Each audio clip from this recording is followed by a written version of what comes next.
Welcome to another edition of False Nine. I am here with my boy Mark on a CCC game day, on a crucial match for Inter Miami, on a day where if 3 points, forget 3 points, if you don't win, fans are probably going to be burning something in the parking lot tonight. Maybe. How you doing today, first and foremost? I'm doing good. Ready for the game. Oh yeah, I mean, I'm a little. I have that same feeling I had. I don't know if you remember last season, right before that second Atlanta game, where I told you I was like, I'm a little queasy about it. I don't know how I'm feeling. I'm not confident, but it's not that I don't have faith. Something just in here was weird. I have that same feeling. And if we start slow, I may start a bit. And no, that's the name of the game today. Especially how LAFC really disrupted us and did not let us get anything going offensively. Last game, they sat in a low block. They sat a lot behind the ball and took us out of our game. If we want to get a goal, we got to do it quickly. We got to attack from the first minute, find spaces where we can find them, take chances, finish those chances, put them away, and hopefully, with Allende looking like he's going to be in line to start or at least get some playing time, it'll help us in that regard. But give credit to LAFC; they really took us out of the game. They're going to look to hit us on a counter, especially with David Martinez and Dennis Bouanga on the wings wherever they're playing. Especially without Busquets, we need to be very, very careful with the ball. So the thing with me is we expected them to park the bus last time and try to hit us on the counter. If they get a goal, they have the away goal advantage at that point. Right, but what I'm saying is if that's what we expected the first time, I can't even imagine they might bring in 15 players to park the bus. And they really took us. They took the game. They took the sting out of the game. For us, we could not get anything going forward. It was just sloppiness in the final third. It was just nothing, no fluidity, no cohesion. Just a really bad, flat game from us. Yeah, and it was just flat. Flat. Yes. However, difficulty in yes, I think I think that's what they're going to do. But if you don't get something in the first to Sean's point, that window is the window you have to try to get a goal back. If you don't get a goal in that window, I have a feeling that they're going to try to park the bus. And they are basically going to say, we're going to try to take this 1-0 result and go home. Yeah. If you're going to score, it's in that first 15 minutes where they're trying to get one to seal the deal, that you might have spaces to play. Because if you don't, it's going to take Suarez or Messi greatness in tight spaces to even create shots. I don't know what you think. It also plays into Mascherano. If he doesn't see anything in the first 30, 35, 30, 20, even 25 to 30 minutes, he's got to change up something tactically. Change up the way that we're playing. We're playing without Busquets, so Ronaldo's going to be playing that 8 role. And I assume Messi will drop in even more to help build up possession. But I think the key for this game and opening up chances is playing Segovia a little more centrally. And letting Alba overlap and take those wide spaces rather than have both of them out there. To basically make it look like Segovia's pairing up with Suarez? No, not even with Suarez, just underneath Suarez or in an area that he can play with Messi and give a second creator in that midfield that's not just Messi.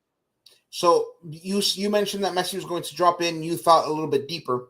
You think that space Messi vacates, Velasco can come in to allow Alba to overlap? Depends where Because Messi likes to operate a lot from the right side. A lot of that spacing is the opposite of Segovia. So Allende maybe tucks in a little bit, but Allende is very good going forward, getting in behind, winning duels in the Yes, air. he is.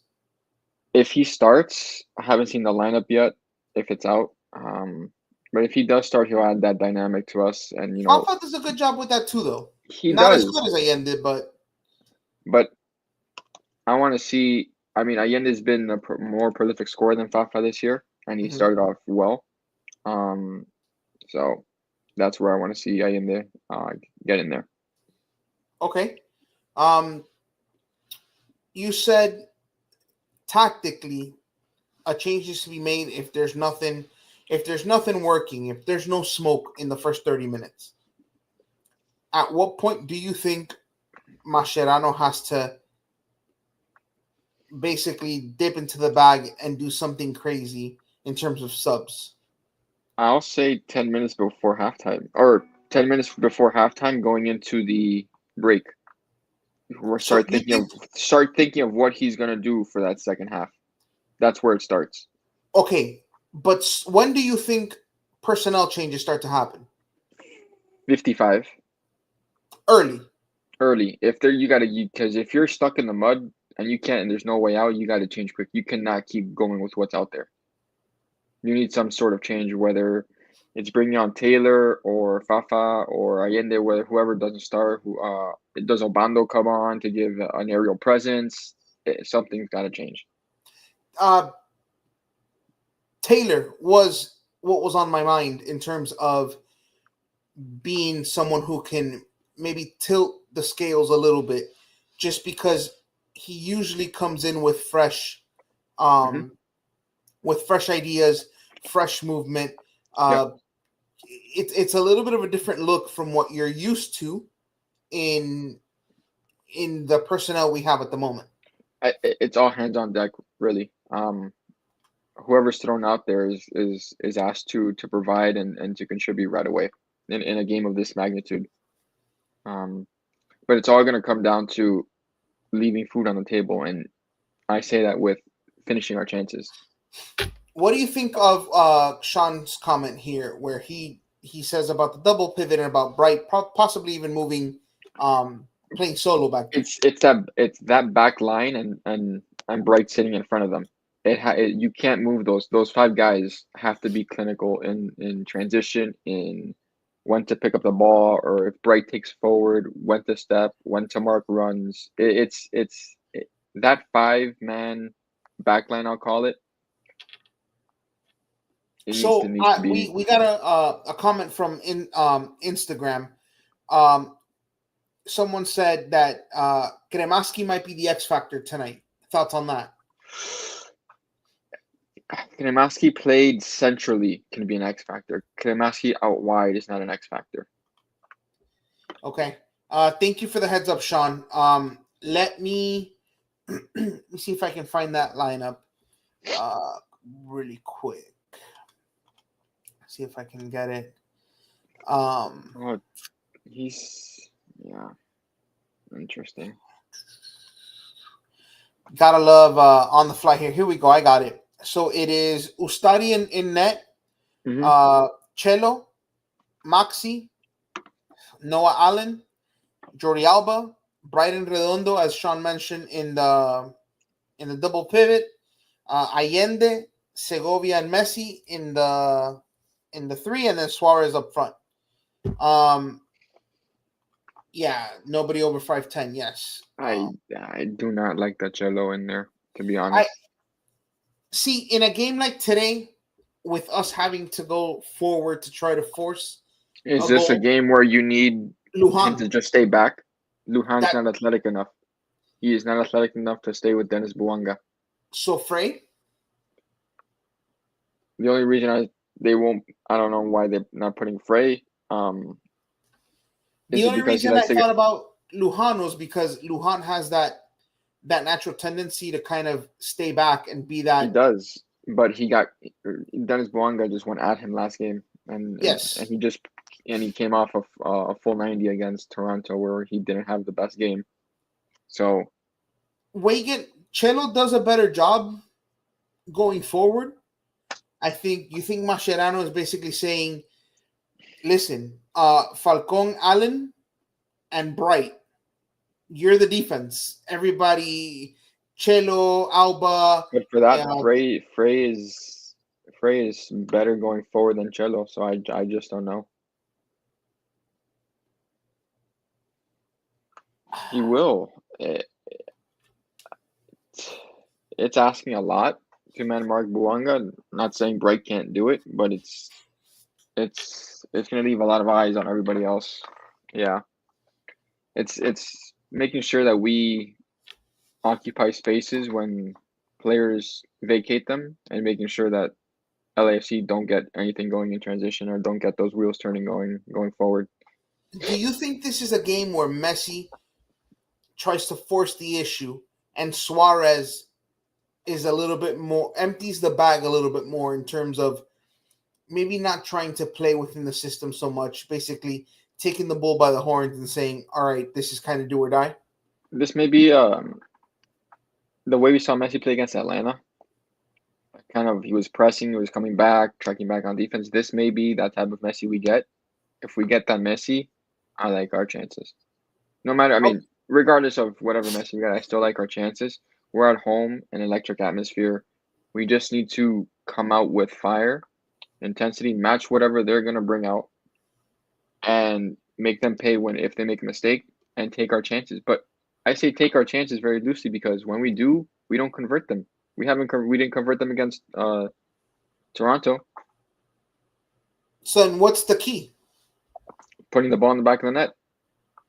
If it were only that easy, right? I mean, when you get the opportunities that we've had, Suarez had a point-blank opportunity. Fafa had a point-blank opportunity at the end of the game. It's not like we're not getting them. Okay. You need to finish it. I think everyone understands the crucial moment that the first leg result puts us in, and the crucial moment that the result of this game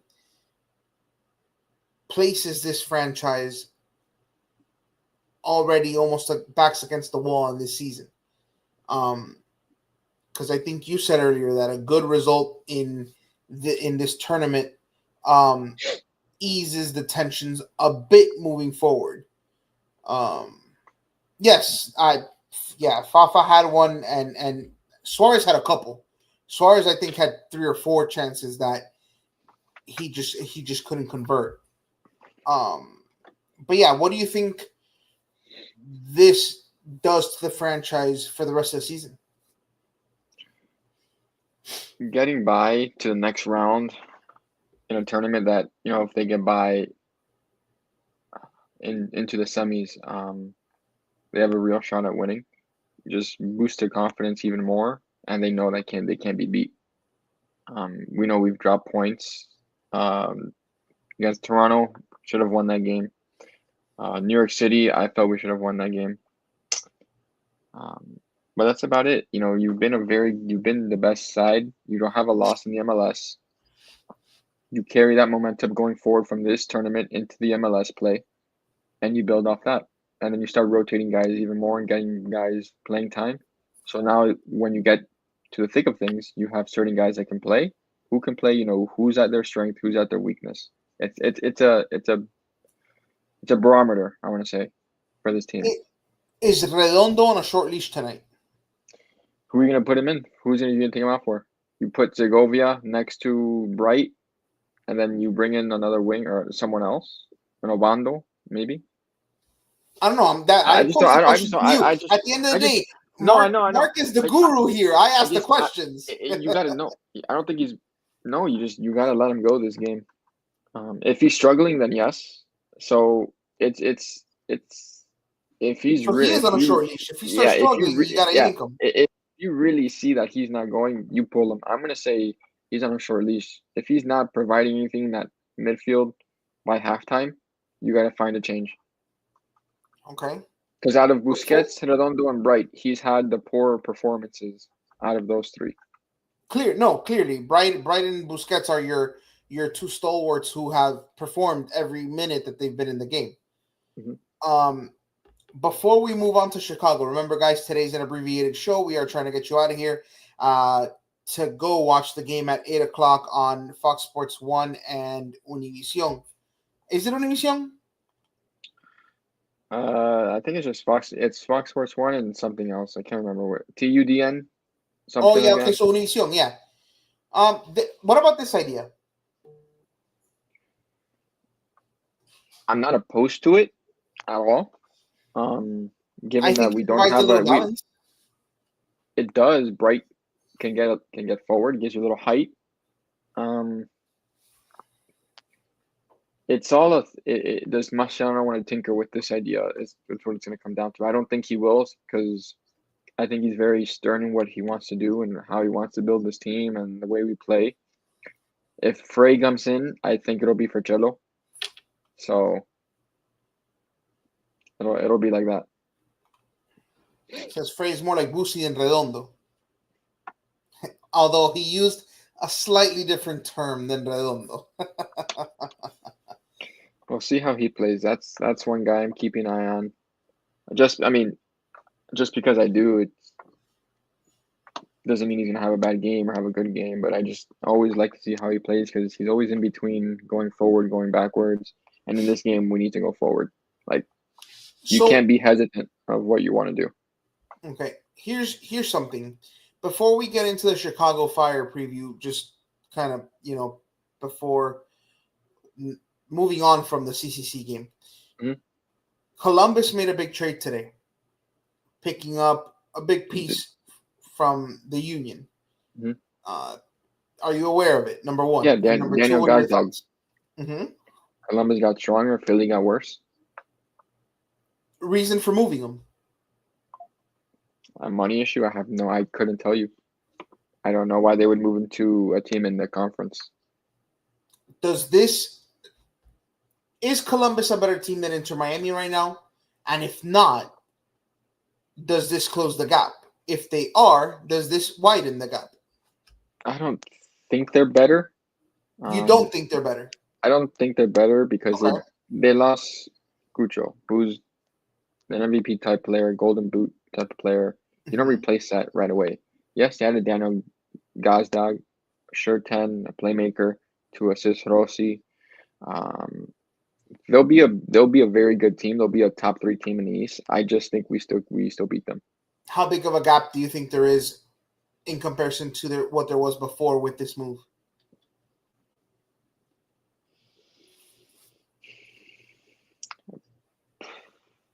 It's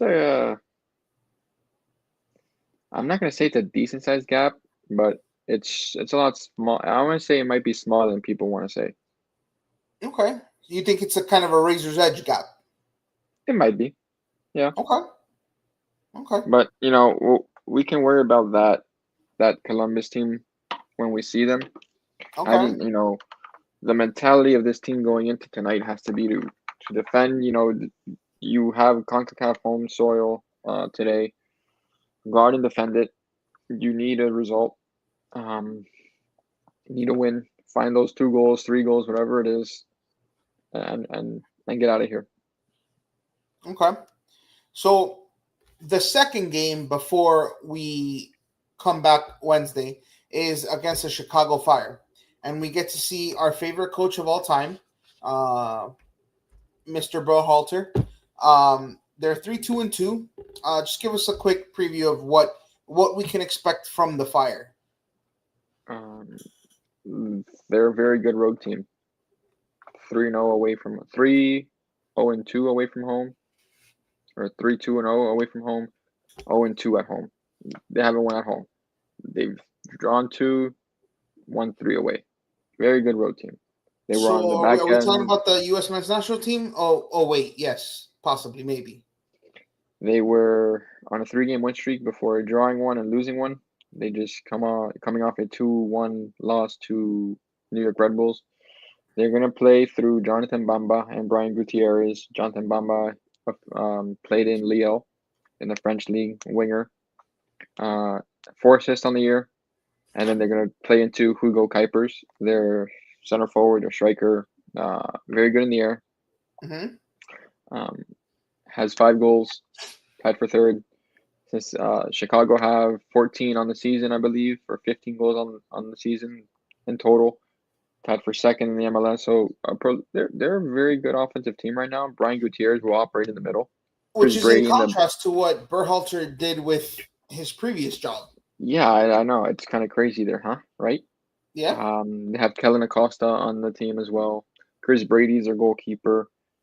They'll play out wide through the middle, looking to link up those three guys that I mentioned, and trying to find Kuipers whenever he's available. But it's that game may be a rotating game. I won't be surprised if Toto makes a start there. That was going to be my next question. Yeah. Given Mascherano having to basically go all in here, this is Mm-hmm. all the marbles, all the cliches you want. For Mm-hmm. all the marbles, for the whole kit and caboodle, throw in the kitchen sink. With that kind of a mentality here, you expect to see a ton of rotation against that Chicago game. I don't know if a ton because what times I think he's gonna rotate, he doesn't. But I could see Drake Callender even starting that game. Okay. To be What do honest, you think about Sean's comment here, saying that basically, like last season, the book is out on Miami?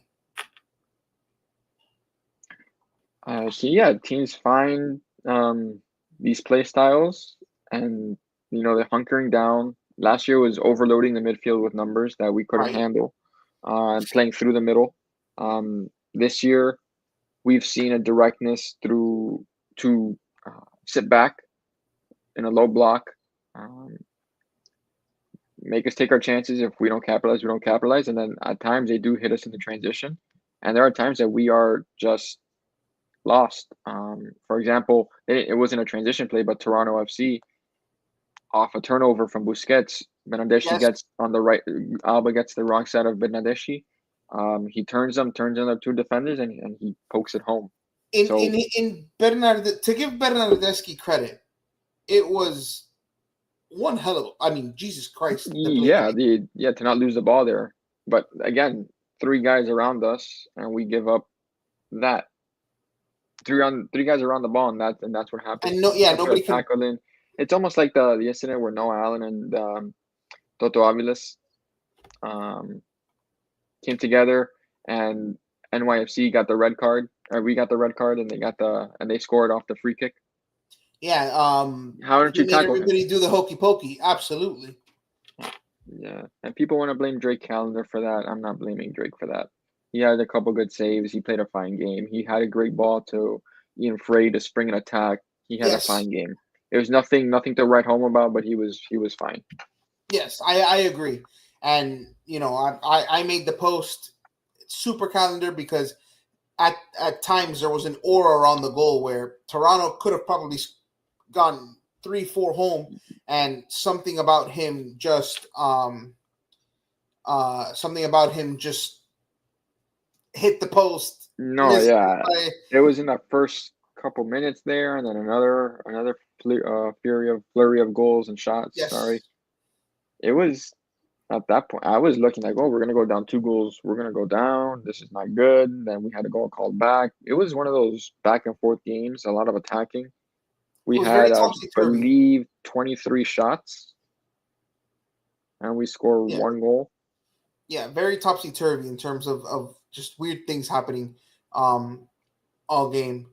All right, well, we wanted today to be about 25, 26 minutes long. We understand that everyone wants to get to the game. Everyone wants to kind of settle in. We will see you guys back next week, hopefully with good news, hopefully with a lot of breakdown. What happened today, and then what happens on, is it Saturday or Sunday? Sunday. So what happens on Sunday? Guys, enjoy the game. Don't break any TVs. Mark and I will try to be active on Twitter. I may or may not be, depending on how much I may need to control the F-bombs, and we'll see how it goes. But we'll follow us on. You see the ticker at the bottom. Follow us on social media. for everyone. Do you have anything else that you want to add, Mark? Don't let them take the game to you. Do not let LAFC take the game to you. You got to take it to them. You got to dictate how the game is played. It's our home. Our backs are against the wall. They have no pressure. The pressure's on us. No, they are up 1-0 already. Pressure makes diamonds. And we have those on the field. So let's make it happen. Pressure bursts pipes too, but hopefully we get also, diamonds out of this. Too much pressure also makes coal. So you got a little too scientific on us there, but yes, you're absolutely right. Yeah, it was with the diamonds. It was diamonds, cold, things like rocks. What is this, a geology class now? No, you know what? I'm just going to stick to Inter Miami. All right. Well, for everyone here at Kendall Sports Network, here at False 9, please enjoy the game. Stay safe, everyone. And we'll see you guys next Wednesday at 7:30, our usual time. Have a great one, guys.